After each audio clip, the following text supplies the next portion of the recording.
ครับวันนี้ผมกับคณะมาที่ปปช.ด้วยเรื่องสำคัญเป็นเรื่องที่เราได้พบการกระทำความผิดของคณะรัฐมนตรีและก็คณะกรรมาการสภาผู้แทนราษฎรเกี่ยวกับเรื่องกรรมาการงบประมาณของสสและสว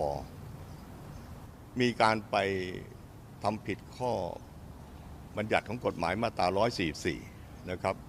ซึ่งต้องห้ามไม่ให้ไปตัดงบประมาณเกี่ยวกับเรื่องของการใช้เงินกู้และดอกเบี้ยเงินกู้และเงินเกี่ยวกับกฎหมายที่บังคับเอาไว้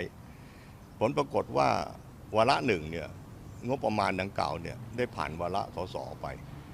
แต่ต่อมาคณะรัฐมนตรีได้มีมติเป็นครั้งแรกที่เราได้ตรวจพบเจอคณะรัฐมนตรีมีมติให้ไปตัดงบประมาณเงิน 35,000 ล้านของ5ธนาคารที่สั่งให้ไปกู้ตามมาตรา28เพื่อเอามาใช้ในกิจกรรมและต้องชดใช้ดอกเบี้ยและเงินกู้คืนให้ซึ่งในรัฐธรรมนูญบทบัญญัติไว้ว่าห้ามมิให้แตะต้องเงินงบประมาณดังกล่าวอันนี้ประเด็นที่1 2กรรมาธิการก็รู้ก็มีการพูดกันอยู่ในการประชุมครั้งที่38ก็ยังมีบทบัญญัติเถียงกันว่าอันนี้ถูกต้องตามมาตรา144ไหมก็ทำไปทำมาก็ไปผ่านแต่ก็มีส่วนหนึ่งไม่ผ่านนะครับมีสสมีกรรมาธิการบางท่านไม่ได้ผ่าน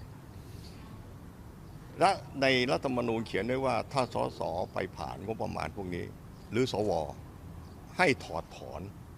และเป็นครั้งแรกในรัฐธรรมนูญฉบับปี60ที่เขียนไว้ว่า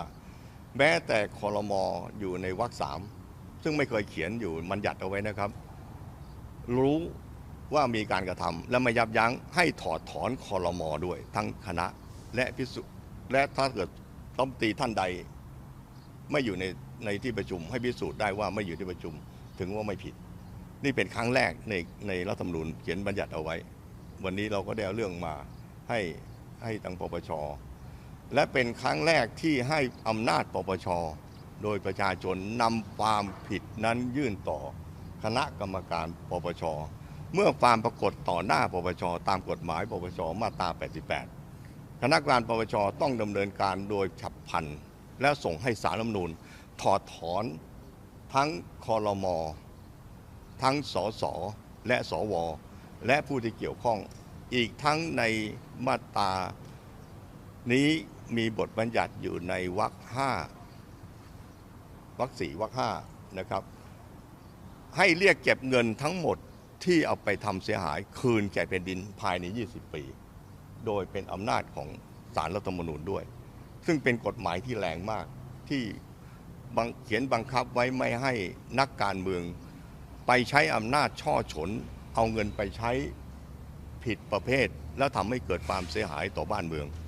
แล้วก็ทำให้เกิดความไม่เคร่งครัดต่อวินัยระเบียบการเงินการคลังของประเทศอันนี้เขาเขียนบัญญัติเอาไว้แล้วก็ผิดกฎหมายตัวอื่นอีกหลายตัวนะครับวันนี้ก็เลยแจ้งให้ปปช.เอกสารผมให้ครบหมดเลยนะครับวันนี้ที่ส่งให้ปปช.ถ้าปปช.ถ้าจะเอาเอกสารอะไรเพิ่มเติมเนี่ยพรุ่งนี้มาให้ได้หมดถ้ายังคิดว่าขาดแต่ผมเข้าใจว่าทั้งหมดที่พวกเราทั้งฝ่ายที่เคยอยู่ในฝ่ายกฎหมายอยู่ในฝ่ายของสวผมเคยเป็นกรรมธิการงบประมาณแผ่นดินของสสแล้วก็ทางกฎหมายทั้งคุณนกเขาและอาจารย์เจตในฐานะฝ่ายวิชาการพวกนี้เราได้ตรวจสอบพวกนี้กันจนครบถ้วนหมดแล้วด้วยความรอบคอบก็ส่งให้ปปช.เพื่อจะให้ปปช.ดำเนินการต่อก็เพียงแต่ว่าด้วยความตั้งใจของพวกเราในการที่จะทำให้บ้านเมืองมันสีขาวไม่อยากให้การเมืองเละไปกว่านี้แล้วทั้งสภาไปไม่ไหวแล้วถ้าสภาพเป็นอย่างนี้ยังเห็นสิ่งที่ไม่ถูกต้องยังดำเนินการกันต่อไปได้ผมคิดว่าเป็นถึงเวลาแล้วที่ทางปปช.กับต้องทำหน้าที่องค์กรอิสระแล้วก็ศาลรัฐธรรมนูญก็ต้องทำหน้าที่ตรวจสอบข้อเท็จจริงให้เป็นไปตามกฎหมายครับประเด็นของผมก็มาวันนี้ก็มีถ้ามีอะไรจะเพิ่มเติมเดี๋ยวอาจารย์เจตกับสมชายกับอาจารย์นกเขาก็จะช่วยชี้แจงให้ครับผมตามกระบวนการปปช.ที่ต้องรอปปช.เห็นคอยตามก่อนจะไปศาลรัฐธรรมนูญโดยอัตโนมัติยังไงปปช.เห็นว่ามีมูล ต้องมีมูล ปปช แค่มีมูล ค่ะแค่มีมูลครับคือไม่ต้องเห็นคล้อยตามขนาดว่าสิ่งที่พวกเราได้นำมาสู่การรับรู้รับทราบของปปชเนี่ยมันเป็นความผิดดังนั้นจริง แต่ถ้าเห็นว่ามีมูลก็ส่งศาลรัฐธรรมนูญศาลรัฐธรรมนูญจะเป็นผู้วินิจฉัยครับว่าตกลงได้มีการกระทำผิดตามนั้นจริงหรือไม่เพราะฉะนั้นภาระของปปชเนี่ยไม่ได้สูงขนาดที่ว่าจะต้องตัดสินเลย เห็นว่ามีมูลตามที่พวกเรายื่นครับก็ส่งเลยครับ ล่วงระยะเวลาค่ะ โดยพลันอย่างที่ท่านชั โด น ย ชัยบอกนะครับโดยพลันก็หมายความว่าเมื่อสมมติเรายื่นใช่ไหมครับในช่วงระยะเวลาที่ควรคาดหมายนะช่วงระยะเวลาที่ควรคาดหมาย สมมุติว่าเอกสาร100 หน้าใช้เวลาอ่านเท่าไหร่ล่ะ5 วัน 10 วันเข้ากรรมการนะครับอีกสัก7 วัน 15 วัน หลังจากนั้นเนี่ยกรรมการพิจารณาอีกสัก15 วันอ่ะรวมทั้งหมดเนี่ยไม่น่าจะเกิน2 เดือน เต็มที่ยืดระยะเวลาให้3 เดือน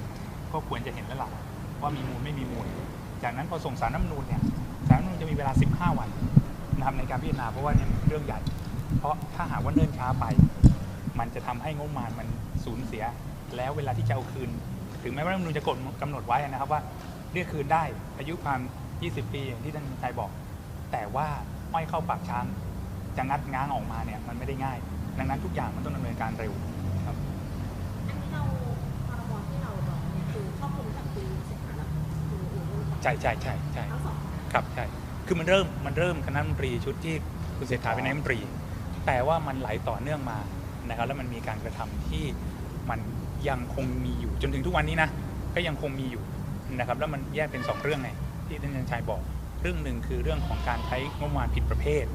อีกเรื่องหนึ่งเป็นการที่ได้มีโอกาสเข้าไปใช้งบประมาณนั้นไม่ว่าทางตรงหรือทางอ้อมนะครับ กฎหมายคำว่าจัดสรรหลังจากที่ไปจัดสรรงบประมาณที่ผิดรู้ว่าเป็นเงินที่ไม่ชอบไปจัดสรรเอาไปใช้อีก แล้วไม่ยับยั้งโดยที่คุณแพทองทานก็รู้ วันที่เสนอครมเนี่ยเสนอครมให้สภาทราบเมื่อวันที่5 กันยา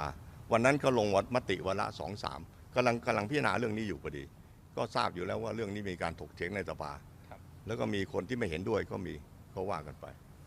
แต่นี้ผมฝากนิดหนึ่งที่เรื่องโดยพลันเนี่ยนะครับโดยปกติสสยื่นโดย1 ใน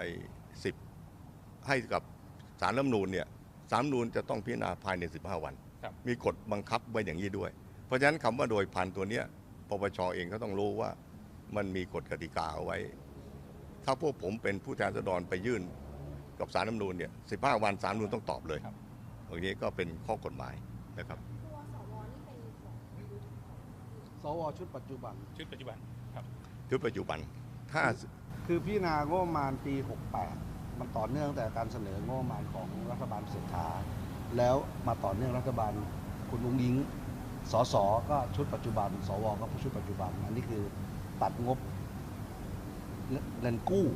ของธนาคารกกสธนาคารออมสินธนาคารเอ็กซิมแบงก์อะไรพวกนี้ซึ่งมันเป็นหนี้ที่ต้องชำระเราก็รู้อยู่แล้วหนี้จำนำข้าวหนี้อะไรเนี่ย 35,000 ล้านเพราะฉะนั้นเนี่ยตัดแล้วเนี่ยพรมอุ้งอิงก็เอามาแจกก็ชัดเจนว่าเอามาใช้หาเสียง คิดว่าครั้งนี้เนี่ยมันจะนำไปสู่การแบบถอดได้ทั้งหมดนี่เลย ก็คนที่ไม่เกี่ยวก็ไม่โดน ความผิดก็เกี่ยวกับใครบ้าง อันนี้ก็เป็นหน้าที่ที่ศาลรัฐธรรมนูญวินิจฉัยก็คณะรัฐมนตรีทั้ง2 ชุดสสสวก็ถ้าเขาไม่ได้ร่วมโหวตเห็นด้วย ไม่ว่าจะเป็นคณะรัฐมนตรีคนใด ไม่ว่าจะเป็นสสหรือสวคนใดก็ไม่ต้องรับผิด คิดว่าจะคาดเป้าไปจากนี้ไหมคะถ้าเกิดดูพยานหลักฐานที่เตรียมมาแล้วมันแน่นมาก ข้อมูลที่เราศึกษากันมา5 เดือนเนี่ยเยอะมากนะครับแล้วก็มีรายงานการประชุมของกรรมาธิการต่างๆ มติคณะรัฐมนตรี แล้วก็เราในฐานะพลเมืองดี เรานำความมาปรากฏแก่คณะกรรมการปปชตามรัฐธรรมนูญมาตรา 144 แล้วก็พรบประกอบรัฐธรรมนูญมาตรา 88 อยู่แล้วนะครับแล้วเรื่องนี้เป็นเรื่องใหม่ที่ผมอาจารย์เจตเราก็เป็นกรรมธิการอยู่ในพรบปปชเราเห็นอยู่แล้วครับว่าเรื่องนี้กระทำผิดตั้งแต่เราเคยเตือนแล้วว่าเรื่องการใช้งบประมาณผิดประเภทเนี่ยอันนี้ขัดรัฐธรรมนูญเพราะฉะนั้นถามว่าพวกเรามั่นใจไหมว่าผิดเรามั่นใจ แต่ว่าให้ปปชท่านเป็นผู้ดำเนินการนะครับในตามกฎหมายแล้วท่านก็ส่งให้ศาลรัฐธรรมนูญวินิจฉัย โดยพลัน ผมคิดว่าเรื่องนี้จะช่วยแก้ไขปัญหาประเทศไม่ให้เกิดความเสียหายไปมากกว่านี้ ไอ้ตรงก้อน ก้อนที่มีการโยกงบกลางไปแจก 35,000 ล้าน อันนี้ความผิดหนึ่งมันมีอีกก้อนหนึ่งก็คือโยกงบกลางเอาไปใส่กองทุน ครับ สมาชิก สมาชิก ผู้เคยเป็นสมาชิกรัฐสภา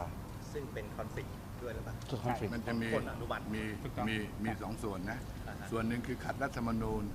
ใช่ไหมที่ห้ามใช้เงินที่ต้องใช้ต้นเงินกู้ เงินที่ต้องจ่ายค่าดอกเบี้ย และเงินที่ต้องใช้จ่ายตามกฎหมาย อันนี้ขัดทั้งหมดนะครับ เสร็จแล้วก็ไปส่วน 35,000 และส่วนที่สสมีส่วนได้เสียด้วยฉะนั้นมันจะครบทั้งหมดทีนี้เรื่องนี้เนี่ยย้อนไปตอนต้นปี 67 คณะกรรมการปปชเนี่ยได้มีมาตรการมีคำเตือนถึงรัฐบาลมาแล้ว ซึ่งก็เป็นประเด็นที่เชื่อมโยงกับเรื่องที่ยื่นวันนี้เหมือนกัน ในขณะเดียวกันที่ต้องยื่นเรื่องนี้เนี่ยเพราะว่าในขณะนี้ก็กำลังจะพิจารณาร่างงบประมาณฉบับใหม่ฉะนั้นถ้าใช้แบบเดิมอีกประเทศเสียหายประชาชนเสียหายนะครับ ใช่ครับ รวมถึงแจกเงิน ตามมาท่านเห็นเพราะว่าน้องการหมด ก็บุคคลใดที่เข้าไปกระทำความผิดก็ต้องรับผิด เมื่ออันนี้เราเห็นอยู่แล้วว่ามันผิดรัฐธรรมนูญ แล้วก็มีผลประโยชน์ทางตรงและทางอ้อม เมื่อกี้ถามเรื่องผลประโยชน์ของสสสวก็คือเงินกองทุนสวัสดิกองทุนผู้เคยเป็นสมาชิกรัฐสภา ผมพี่ชันชัยเป็นอดีตสมาชิกรัฐสภาไปได้รับผลประโยชน์นั้นด้วยสสสวปัจจุบันรับในอนาคต กรรมาธิการหลายคนเป็นอดีตสสสวคุณรับผลประโยชน์ทางตรงอยู่แล้ว คุณตัดเงินกู้ที่จะต้องไปชำระที่บังคับไว้ตามกฎหมาย ไปแปลไปเป็นเงินให้กับพวกคุณใช้ ไปแปลเป็นเงินหาเสียงมันผิดกฎหมายอยู่แล้ว อันนี้อยู่ ก็จะตอบง่ายๆนะครับ เรื่องเนี้ยถ้าผิดเนี่ยพรรคประชาธิปัตย์ก็โดนด้วยหมด ผมอยู่พรรคประชาธิปัตย์ก็แทบจะเหลือไม่กี่คน ถ้าตามหลักฐานที่ส่งไปให้นะก็อันนี้ก็ว่าไปตามข้อที่จริงนะครับ ไม่ได้มีการไปเพ่งเล็งกลั่นแกล้งใครหรือว่าไปให้ร้ายใส่ความใคร เพียงแต่ว่าเราดูว่าบ้านเมืองเป็นหลัก ถ้าบ้านเมืองไม่มีหลักเกณฑ์และไม่ทำตามหลักเกณฑ์แล้วขอให้เกิดความเสียหายมากกว่านี้ปล่อยไปไม่ได้แล้วพวกเราจำเป็นต้องออกมาเพื่อจะปกป้องเพื่อไม่ให้มันเกิดความเสียหายมากกว่านี้ ผมขออนุญาตย้ำ อันนั้นว่ากันไปนะ เดี๋ยวแล้วแต่ศาลรัฐธรรมนูญผมย้ำนิดเดียวว่าที่เราออกมาเนี่ยคือมันมีความผิด แล้วกำลังจะทำอย่างที่เมื่อกี้นกเขาพูดเนี่ยคืองบประมาณ 69 ถ้าไม่ทำไม่ออกมายื่นเนี่ยเขาก็จะทำอีก แจกเงินก็จะแจกอีก ซึ่งเราอยู่ในจุดที่ประเทศจะล้มละลายอยู่แล้วนะครับ เพราะฉะนั้นเนี่ยเราก็หวังว่าเรื่องข้างหน้าก็จะได้มีการหยุดให้ทำให้ถูกต้องนะ เรื่องที่ทำผิดมาแล้วเนี่ยก็ต้องรับผิดไปนะครับ ส่วนจะล้างหรือไม่อันเนี้ยผมคิดว่าคนทำผิดก็ต้องรับผิด คือประเด็นเนี้ย เอาสรุปโดยผลของกฎหมายเนี่ยนะก็คือ 1 ถอดถอนนะครับแล้วก็ตัดสิทธิ์ทางการเมืองนะครับ3ก็คือต้องชำระเงิน คืน 3 ส่วน คือผมคิดว่าอย่างนี้ครับคืออายุความเป็น20 ปี ถ้าสมมติว่าจะเอาเงินคืนนะครับ แต่ว่าเรื่องถอดถอนนะครับเรื่องตัดสิทธิ์อะไรพวกนั้นเนี่ยมันทันทีเลยนะครับเมื่อศาลรัฐธรรมนูญพิจารณาแล้ว เห็นว่าผิดจริงตามที่เราได้มีการยื่น หรือว่าตามที่ปปชจะได้ส่งต่อนะครับอันนั้นเนี่ยก็จะมีผลทันทีเลยแต่เพียงแต่ว่าประเด็นเนี้ผมอยากจะให้คิดอย่างนี้ครับว่าทั้งหมดที่เราทำเราไม่ได้ต้องการจะล้างบางอะไรใคร ถ้ามันจะเกิดเหตุที่ท่านเหล่านั้นจะต้องหลุดจากตำแหน่ง ก็เป็นเพราะการกระทำที่ท่านได้ทำลง แต่สิ่งที่พวกเราทำคือรักษางบประมาณแผ่นดิน รักษาเงินหลวงทำให้มันเป็นการปรากฏถึงสภาพความจริงที่เราชอบพูดกันนะครับเงินหลวงบาทหนึ่งสตางค์แดงหนึ่งเนี่ยก็ตกน้ำไม่ไหลตกไฟไม่ไหม้มันจะตกน้ำไม่ไหลตกไฟไม่ไหม้ได้ไงในเมื่อคนผู้ยี่ผู้ยามอยู่ตลอด แต่ครั้งเนี้ยเราต้องการทำให้เห็นครับว่ามันเป็นเช่นนั้นจริง เราต้องการจะปกป้องงบประมาณแผ่นดิน เราไม่ได้จะทำอะไรใคร แต่ถ้าเกิดสมมติว่างบประมาณแผ่นดินได้รับการปกป้องแล้ว มันมีคนที่ทำผิดคิดร้ายจะเอางบประมาณแผ่นดินไปใช้โดยที่ละเมิดต่อบทบัญญัติกฎหมาย ตั้งแต่รัฐธรรมนูญเนี่ยคุณก็ต้องได้รับผลของการกระทำนั้น จะหลุดไม่หลุดอะไรก็เรื่องของคุณอะแต่ว่าเราไม่ได้มาเพื่อล้างบางคุณ เรามาเพื่อรักษางบประมาณแผ่นดิน